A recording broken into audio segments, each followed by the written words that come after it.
विद्यार्थी मित्रांनो, turning points या यूट्यूब चॅनलवरती आपलं स्वागत आहे। तर सध्या TCS या पॅटर्ननुसार परीक्षा होत आहे। तर या पॅटर्नचा विचार करता आपण बुद्धिमत्ता विश्लेषण सिरीज सुरू केला आहे। तसेच आपलं व्हॉट्सअप चॅनल पण आहे। व्हॉट्सअप 89 99 56 13 13 या नंबरवरती तुमचा नंबर व्हॉट्सअप करा। हाय पाठवा, तुमचा नंबर सेव्ह केला जाईल आणि यावरती तुम्हाला रोजच्या रोज परीक्षेच्या अपडेट्स वगैरे भेटत जातील आणि तसेच चालू घडामोडी नोट्स पण तुम्हाला फ्रीमध्ये उपलब्ध होऊन जातील। तर चला प्रश्न बघू आपण। खालील मालिकेत प्रश्नचिन्हाच्या जागी येऊ शकेल अशी संख्या दिलेल्या पर्यायातून निवडा। तर संख्या आहेत 45, 95, 245, 695। तर इथली संख्या शोधायची आहे। तर बघा आता 45, जर ह्याच्यामध्ये आपण 50 ॲड केलं तर किती झाले? 5 ला 5 आणि 4 आणि 5 9, 95 झाले। 95 मध्ये आपण 150, 50च्या पटीतील संख्या 150 ॲड केलं तर किती होतात? 245।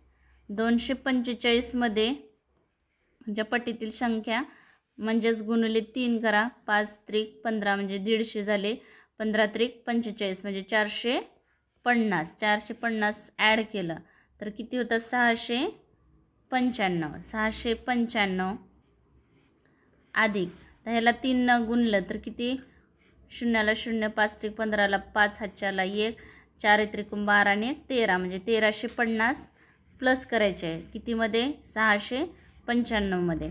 तर यांची बेरीज येते 2045 म्हणजे पुढची संख्या काय असेल तर 2045 हे आपलं उत्तर आहे। तर चला पुढचा प्रश्न घेऊ आपण।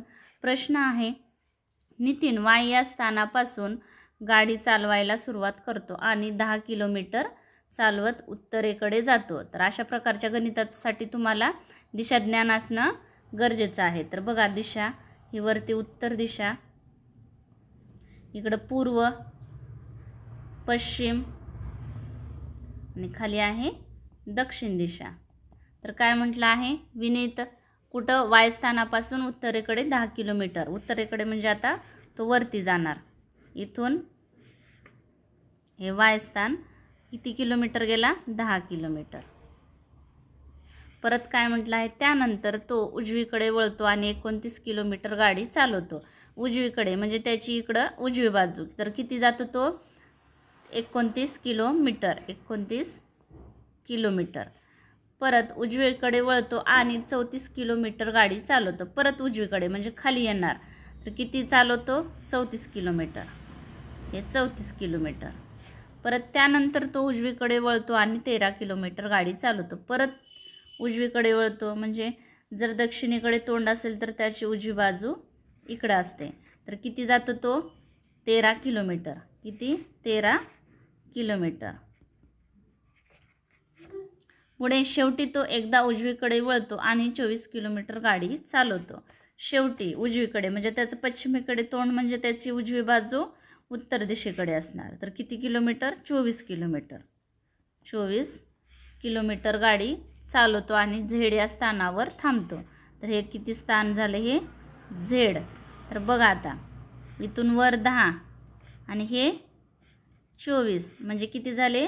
प्लस 34 किलोमीटर म्हणजे इथंपर्यंत।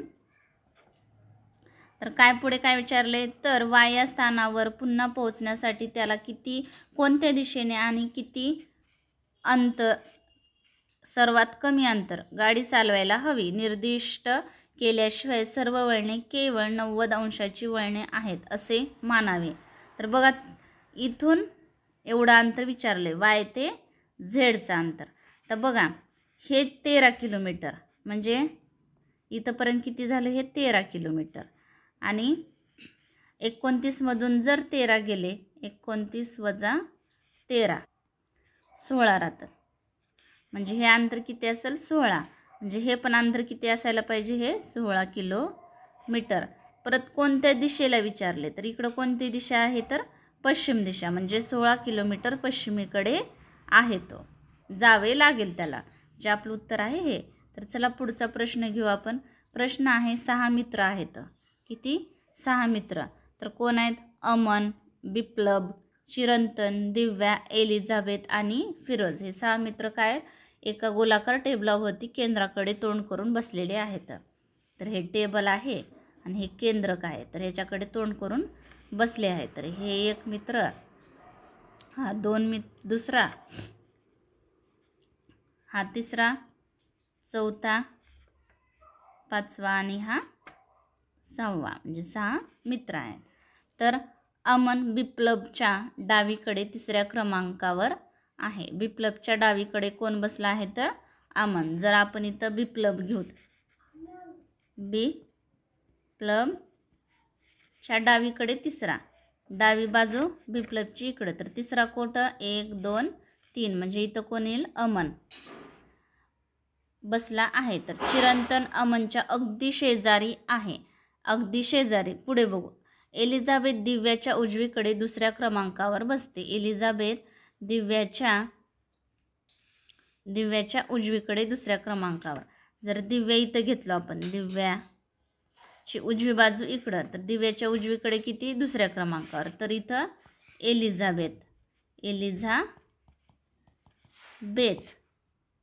एलिझाबेथ आणि काय म्हटलं आहे इथं? चिरंतन अमनच्या अगदी शेजारी. जर आपण इथं चिरंतन घेऊ, अगदी शेजारी अमनच्या आहे. पुढे चिरंतन अगदी दिव्याच्या शेजारी नाही, दिव्याच्या शेजारी नाही. तर दिव्याच्या शेजारी कोण असेल? मग आता राहिला कोण? फिरोज. तर बिप्लबच्या डावीकडे लगेच कोण बसले आहे? आता ही बिप्लबची उजवी बाजू आणि हे डावी बाजू. तर लगेच कोण बसला आहे? तर दिव्या. म्हणजे आपलं उत्तर काय आहे? तर दिव्या. तर चला पुढचा प्रश्न घेऊ आपण. प्रश्न आहे, सॅम, साई आणि श्री यांच्या पगाराचे प्रमाण 7-9, 9-11 आहे. जर श्रीला सॅमपेक्षा 320 रुपये जास्त मिळतात तर साईचा पगार किती आहे? रुपयेमध्ये काढायचं. तर त्यांचं काय? सॅम, साई आणि श्री यांचं पगाराचं प्रमाण गुणोत्तर काय आहे? 7-9, 9-11. तर त्यांची पगार समजू आपण आता. त्यांची पगार काय समजायची? 7x सॅमची, साईची 9x आणि श्रीची 11x. तर श्रीचा पगार सॅमपेक्षा किती आहे? 320 रुपयाने जास्त आहे.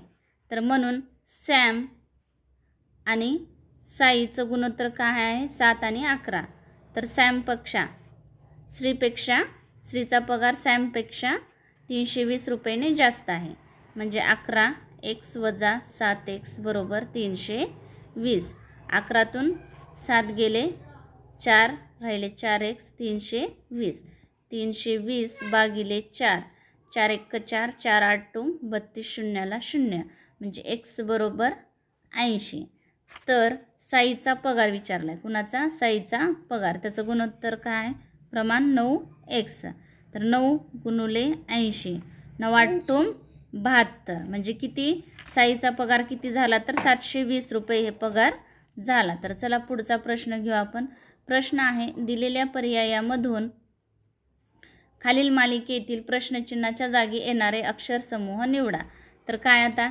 KILT, OMPX, SQTB, WUXF हे आहे. तर इथलं पुढचं अक्षर काय येईल ते विचारलं आहे.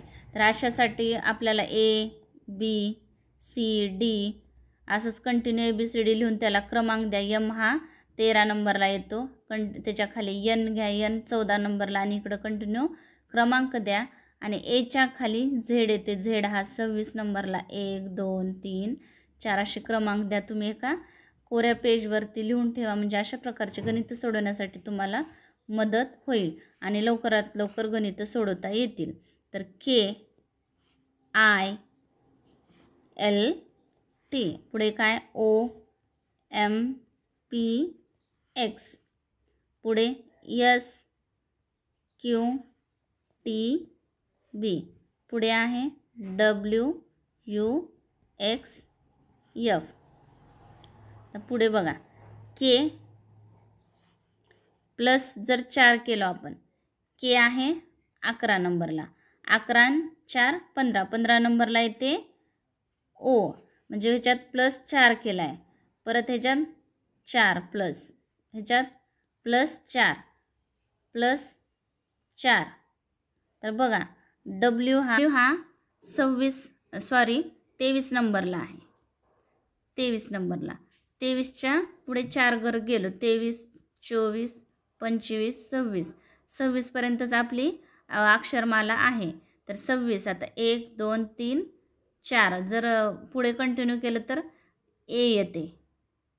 तर ए हा 4थ्या नंबरला, म्हणजे इथं काय येईल तर ए हे अक्षर येईल. तर असंच तो आपण 4 प्लस 4 प्लस करत जाऊ. तर व्ही हा 22 नंबरला आहे, 22. तर जर 22मध्ये 4 मिक्स केले तर किती 25. सॉरी हे यू आहे, यू हा 21 नंबरला आहे, 21 आणि 5 सॉरी 4, 21 आणि 4 25, 25 नंबरला येते वाय. तर झेड आहे 24 नंबरला. जर 4 घर पुढे गेलो तर आपण काय येते तिथं बी येते. बघा तुम्ही इथं बी घेऊ आपण, आणि किती इथं 24, 1 2 3 4, 4 नंबरला काय येते तर बी येते. एफ आहे 6 नंबरला, जर 6मध्ये 4 मिक्स केले 10, 6 आणि 4 10, 10 नंबरला काय आहे तर जे आहे. जे आपलं पुढचा अक्षर समूह काय येतो ए वाय बी जे, ए वाय बी जे, हे आपलं उत्तर आहे. तर चला पुढचा प्रश्न घेऊ आपण. प्रश्न आहे 4,600 रुपये वार्षिक 8% या साध्या व्याजदराने गुंतवले गेले. जर 5 वर्षानंतर रक्कम काढून घेतली आणि अर्धी रक्कम शेअर मार्केटमध्ये गुंतवली तर उर्वरित रक्कम किती असेल रुपयेमध्ये. तर बघा सरळ व्याज बरोबर सूत्र काय आहे कदम, कालावधी दर मुद्दल भागिले 100. तर इथं मुद्दल 4,600 गुणिले दर आहे 8% आणि कालावधी आहे 5 वर्षाचा भागिले 100, 0 0 कटले, यांचा गुणाकार येतो 18, 1,840. हे सरळ व्याज झाला. सरळ व्याज 5 वर्षाचं सरळ व्याज किती झालं 1,840. तर बघा पुढे 4,600 अधिक 1,840, 0 4 6 8, 14ला 4 हातचाला 1, 6 2 4 2 6, 6,400. तर ह्याच्या अर्धी रक्कम शेअर मार्केटमध्ये गुंतवली तर भागिले 2 करू, बे 1 बे, बे 3 6, बे 2 4, बे 2 4 0. जर अर्धी रक्कम किती 3,220 झाली तर 6,000, तर अर्धी रक्कम काढल्यावर किती राहते अर्धी रक्कम 6,440 मधून वजा करू, तेवढीच राहणार. ह्याचे अर्धी म्हटल्यानंतर 2 2 3, म्हणजे किती रक्कम राहिली त्यांच्याकडे तर 3,220 एवढी रक्कम राहिली. तर चला पुढचा प्रश्न घेऊ आपण. प्रश्न आहे राधिका तिच्या कारने 46 किलोमीटर अवरने 230 किलोमीटर आणि 100 किलोमीटर अवरने 400 किलोमीटर अंतर कापते. तर राधिकाचा सरासरी वेग किती. तर सरासरी वेग विचारलाय. सरासरी वेग सूत्र काय आहे तर एकूण अंतर भागिले एकूण वेळ. तर आपल्याला आता एकूण वेळ माहिती नाही, तर पहिला ह्याचा बघूत आपण वेळ काढू किती. तर वेळ सूत्र अंतर भागिले वेग. तर पहिल्या याचा काय आहे तर 46 वेग आहे, सॉरी अंतर किती आहे 230 भागिले 46.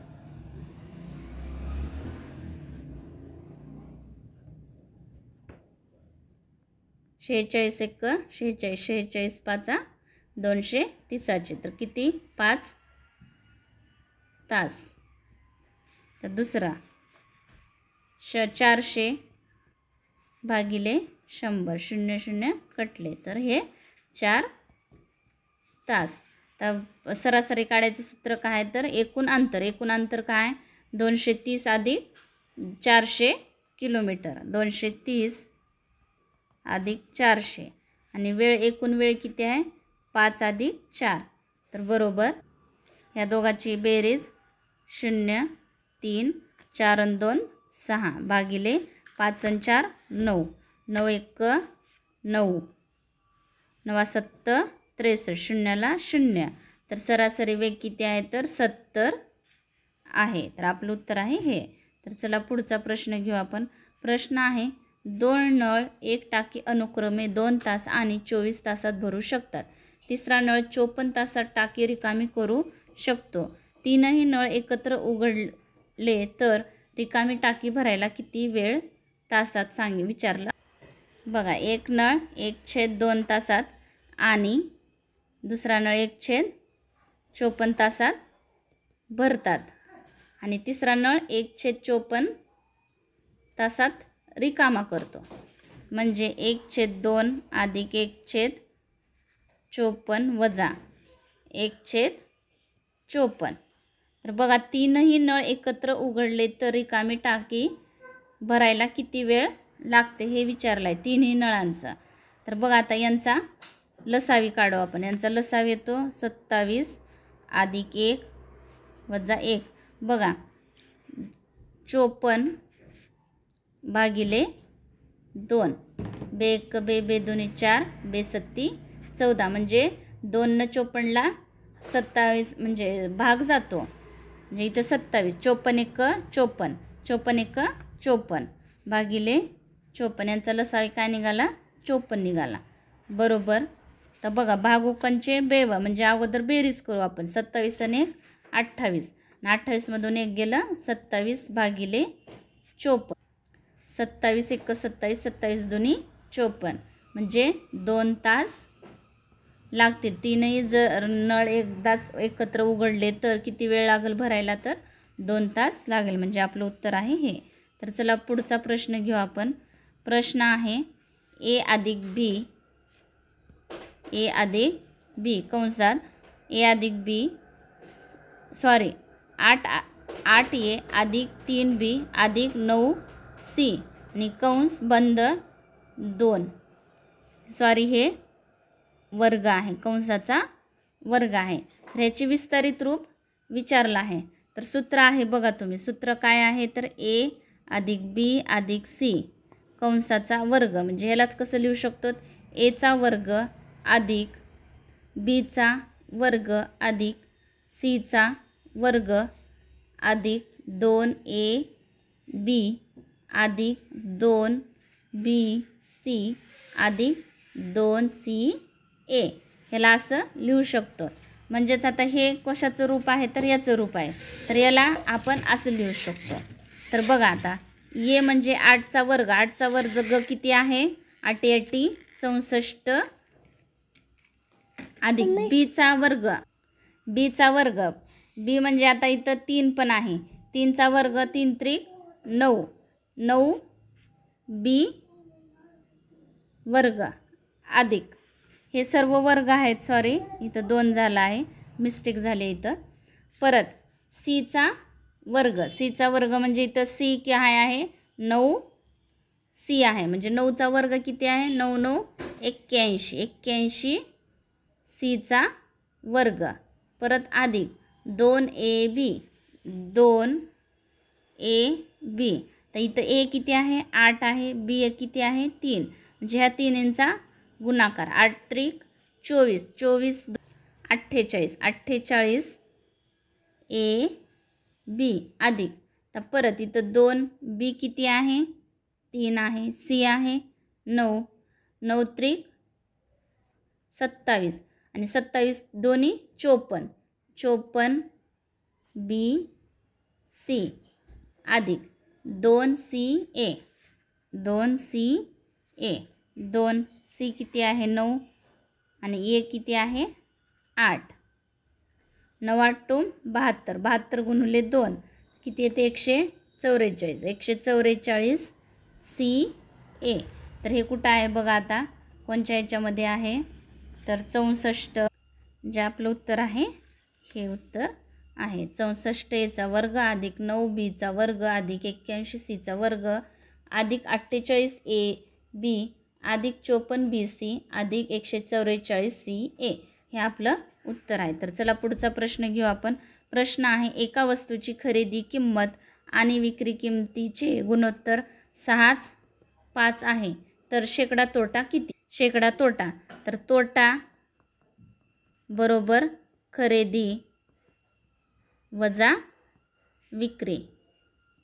आणि खरेदी विक्रीचे गुणोत्तर 6:5 आहे, म्हणजेच खरेदी 6, विक्री काय आहे 5. तर यांची वजाबाकी किती आली 1. तर शेकडा तोटा विचारला आहे. तोटा किती आहे तर 1 आहे तोटा. पण काय विचारलं आहे शेकडा तोटा विचारला आहे. तर सूत्र काय आहे ते शेकडा तोटा बरोबर तोटा भागिले खरेदी किंमत गुणिले 100. तर तोटा किती आहे 1 भागिले खरेदी किंमत काय आहे 6 गुणिले 100. 100 ह्या दोन्हींचा गुणाकार भागिले 6. 6 1 6 उरले 6. 6 6 36. परत 6 उरतात 6 6 36, म्हणजेच काय ते 16.66%. शेकडा तोटा किती तर 16.66% हे आपलं उत्तर आहे. तर अशा प्रकारे आपण बुद्धिमत्ता विश्लेषण सिरीज सुरू केलो आहोत. व्हिडिओ आवडला असेल तर नक्की शेअर करा, लाईक करा, सबस्क्राईब करायला विसरू नका. Thanks for watching this video.